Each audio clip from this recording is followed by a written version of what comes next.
বন্ধুরা, শুক্তো বাঙালির এমনই একটা পছন্দের পদ। বন্ধুরা, শুক্তো আজকে অনুষ্ঠান বাড়ির মতন শুক্তো কিভাবে বানাবে আজ আমি ভিডিওতে দেখাবো।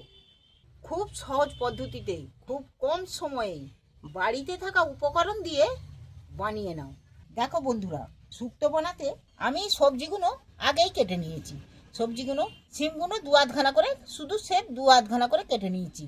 আর এর শিরগুলোকে আস্তে আস্তে শিরগুলোকে তুলে দিয়েছি দু মাথা। আলু সেও একটু ভারী ভারী মোটা মোটা করে কাজের বাড়ির মতো করে কেটেছি। আলু উচ্ছে কেটে নিয়েছি। এখানে সজনা ডাঁটা তার ছাল ছাড়িয়ে কেটে নিয়েছি। বেগুনও নিয়েছি কেটে, কাঁচকলাও নিয়েছি এখানে কেটে। যা সবজি, সমস্ত সবজি আমি কেটে ধুয়ে পরিষ্কার করে নিয়েছি। আর নিয়েছি সাথে এখানে ঘরোয়া হাতে তৈরি বিউলির ডালের বড়ি। এই শুক্তো পাতে থাকলে আর কিছুর দিকে চেয়ে দেখতে হবে না। তা বন্ধুরা, সঙ্গে পুরোটা থাকবে, দেখবে কিভাবে আমি বানাই। খুব সহজ পদ্ধতিতে এত তাড়াতাড়ি বানিয়ে নিতে পারবে তোমরা যে কেউ ঝটপট। অনেকে শুক্তো বানাতে গেলে ভয় পায়, কিন্তু না, শুক্তো খুব সহজ পদ্ধতিতে আমি আজ দেখাবো। তা বন্ধুরা, সঙ্গে থাকো, দেখো। বন্ধুরা, শুক্তো বানাতে কি কি মশলা নিচ্ছি তবে বন্ধুরা দেখো। নিয়েছি কয়েক টুকরো আদা। এখানে আমি সর্ষে 2-4 চামচ দিয়ে দিচ্ছি। সর্ষে একটু বেশি লাগবে, 2 চামচ দিচ্ছি। এখানে আমি কালো সর্ষে ব্যবহার করেছি, তোমাদের কাছে যদি সাদা সর্ষে থাকে তাতেও হবে। এখানে আমি 1 চামচ পোস্ত নিচ্ছি। আমি এর সাথে, পোস্তর সাথে 1.5 চামচের মতো চাল মুগড়া দিয়ে দিচ্ছি।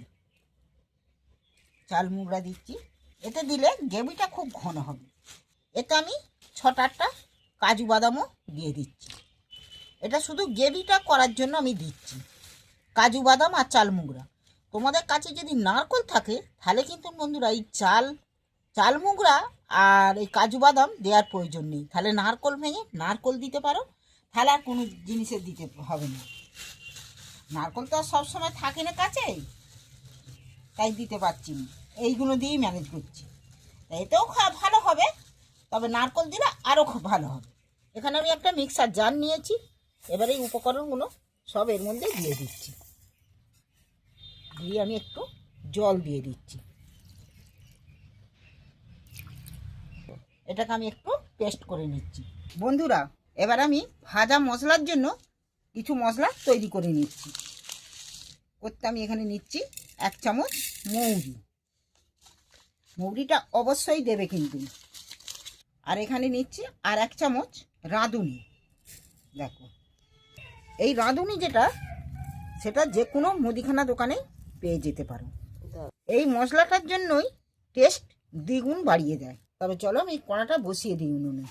এই মশলাটাকে একটু ভেজে নেবো, খালি হালকা করে, খুব বেশি নয়। দারুণ একটা সেন্ট উঠেছে। এবার আমি ঢেলে নিচ্ছি। আমি এটা একটু ঠান্ডা হলে গুঁড়িয়ে নেবো। কড়া বসিয়ে কড়ায় জল দিয়ে দিচ্ছি। আমি জলটার মধ্যে 1 চামচ নুন দিয়ে দিচ্ছি। কেটে রাখা আলুগুলো জলের মধ্যে তুলে দিচ্ছি। একটু কিছুক্ষণ 2-5 মিনিট একটু সেদ্ধ করে নেবো। আলুটা 2 মিনিট হয়ে গেছে, বেশি সেদ্ধ তো করবো নি। এইবার আমি ডাঁটাগুলো দিয়ে দিচ্ছি, সিমগুলো তুলে দিচ্ছি। আবারও 2 মিনিট সেদ্ধ করব। জাস্ট মিনিট 3 হয়ে গেছে। হাফ হাফ সেদ্ধ মোটামুটি হয়ে গেছে। ফুল সেদ্ধ করলে গলে যাবে। আর আমি এটা একটা ছাঁকনির মধ্যে সবজিগুলো ঢেলে নিচ্ছি। সবজিগুলো আমি এই গামলাটার মধ্যে নিয়ে নিচ্ছি। আর এই জলটা এই শুক্তোর মধ্যেই দরকার পড়ে যাবে। এই জলটাই দিয়েই শুক্তো রান্না হবে। আমি এটা সরিয়ে রাখছি। গরমটা থাকলে সেদ্ধটা একটু বেশি হতে থাকবে, তার থেকে আমি একটু সামান্য ঠান্ডা জল একটু ঢেলে দিচ্ছি এর মধ্যে। একটু ঠান্ডা হয়ে গেলে তুলে নেব। এইবার আমি তেল দিয়ে দিচ্ছি। তেলের পরিমাণ একটু বেশিই দেবো। দেখো, তেলটা গরম হয়ে গেছে। প্রথমেই আমি কেটে রাখা বেগুনটা ভেজে নিচ্ছি।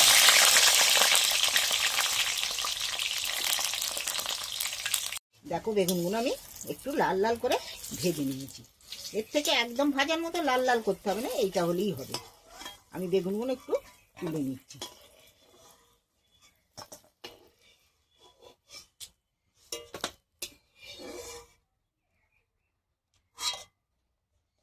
এইবার কলাগুলো ভেজে নিচ্ছি।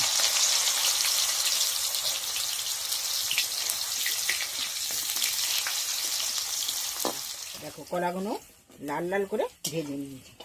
কলাগুলো আমি এবার তেল থেকে তুলে নিচ্ছি। এইবার দিচ্ছি কেটে রাখা করলাগুলো।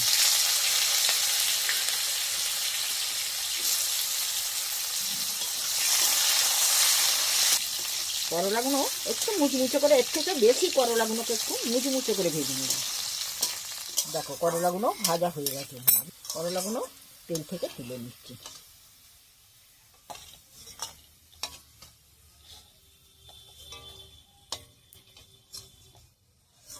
এইবার বড়িগুলো দিয়ে দিচ্ছি ভেজে নেব।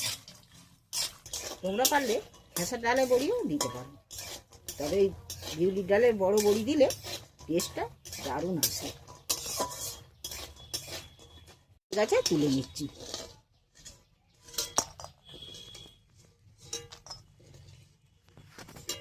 তেলটার মধ্যে দিয়ে দিচ্ছি দুটো তেজপাতা। এখানে দিচ্ছি 1 চামচ 5 ফোড়ন। আমি এখানে পেস্ট করা আমি মশলাটা তুলে দিচ্ছি। এবার আমি মশলাটাকে একটু কষিয়ে নেব। আমি এখানে মশলা ধোয়া জলটা দিয়ে দিচ্ছি।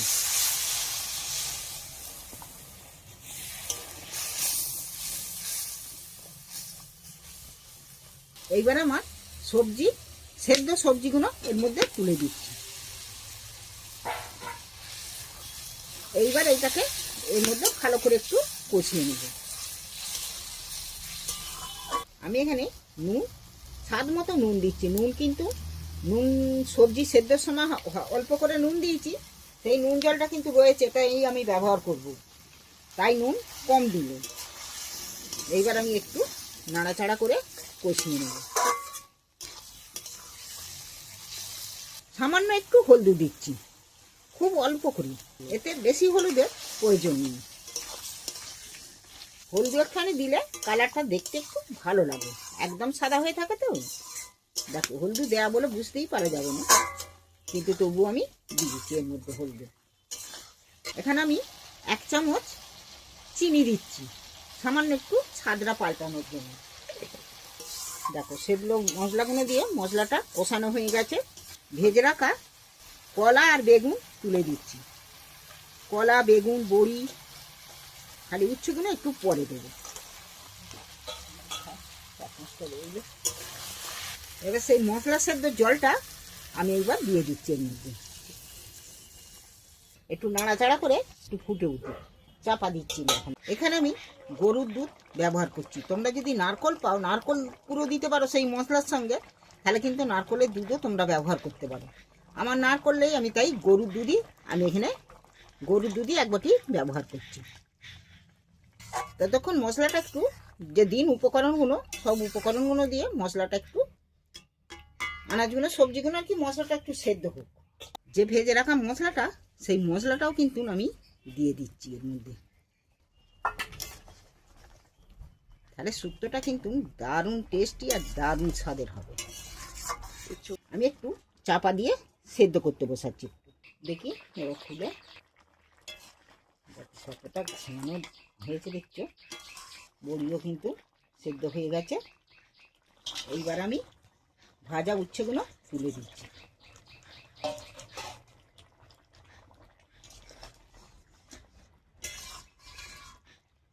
আমি কিন্তু জুস একটু রেখেছি, তোমরা পারলে জুসটাকে আরো মারলে আরো একটু ঘন ঘন টাইপের দেখতে হবে।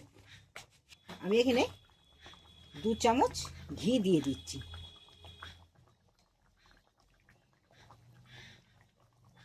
গাওয়া ঘিটা না দিলে শুক্তো ঠিক মজাটাই হয় না। এবার আমার শুক্তো পুরো রেডি। দেখলে তো কত সহজ পদ্ধতিতে শুক্তো। এবার আমি নাবিয়ে নিচ্ছি। এইভাবে এই পদ্ধতিতে তোমরা যদি শুক্তো রান্না করে খাও, কাজের বাড়ির শুক্তো কি, কাজের বাড়ির শুক্তো ফেলে রেখে খাবে, দারুণ স্বাদের, দারুণ রেসিপি, দারুণ শুক্তো। এই শুক্তোর স্বাদ মুখে তোমাদের লেগে থাকবে। অবশ্যই একবার বানিয়ে খেয়ে দেখবে। আর কে কোথা থেকে দেখছো কমেন্ট করে জানিও। আর আমার চ্যানেলটা সাবস্ক্রাইবার করতে কেউ যেন ভুলুনি, চ্যানেলটা আমার সাবস্ক্রাইবার করে দিও। আর যদি অন্য কোনো নতুন রেসিপি যদি দেখতে চাও তাহলে কমেন্ট করে জানিও।